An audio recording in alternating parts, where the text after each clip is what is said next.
Terungkap sosok anak Bunda Korla di Medan yang dikabarkan anak adopsi.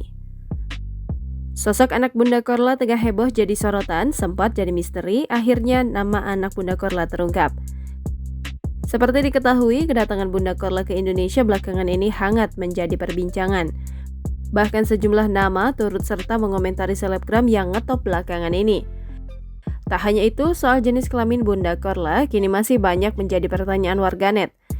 Baru-baru ini muncul seorang yang mengaku kerabat atau ibu asuh Bunda Korla. Kerabat yang bernama Umi ini membongkar fakta-fakta soal anak Bunda Korla yang berada di Medan. Bunda Korla diketahui sudah memiliki anak di Medan, seorang perempuan yang bernama Lestiana Lupita Anggara. Sosok Lestiana juga diketahui kini dikaruniai seorang anak. Dikutip Tribun News, kerabat Bunda Korla, Umi, lantas menegaskan bahwa Bunda Korla ternyata tidak memiliki anak sendiri melainkan anak adopsi. Umi menjelaskan jika dirinya yang mengurus anak adopsi Bunda Korla yang kini ternyata sudah menikah. Lebih lanjut, Umi mengatakan Bunda Korla mengadopsi si anak saat masih TK.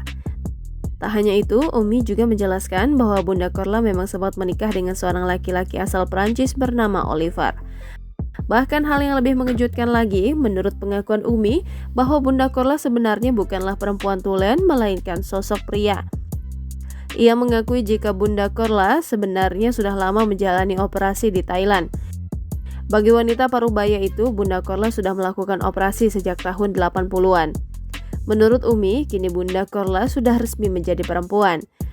Di sisi lain, baru-baru ini Nikita Mirzani yang membongkar sosok Bunda Korla heboh jadi sorotan. Nikita Mirzani belak-belakan bongkar jati diri selebgram bernama lengkap Cynthia Korla Priscilla itu. Nikita Mirzani menyebut Bunda Korla adalah seorang laki-laki alias transgender. Ia pun tak ingin menyebut Bunda Korla dengan panggilan Bunda. Tak hanya itu, Nikita Mirzani juga menyebut anak Bunda Korla adalah hasil adopsi. Ia menegaskan bahwa Bunda Korla tak memiliki rahim untuk melahirkan karena ia bukanlah seorang perempuan sebelumnya.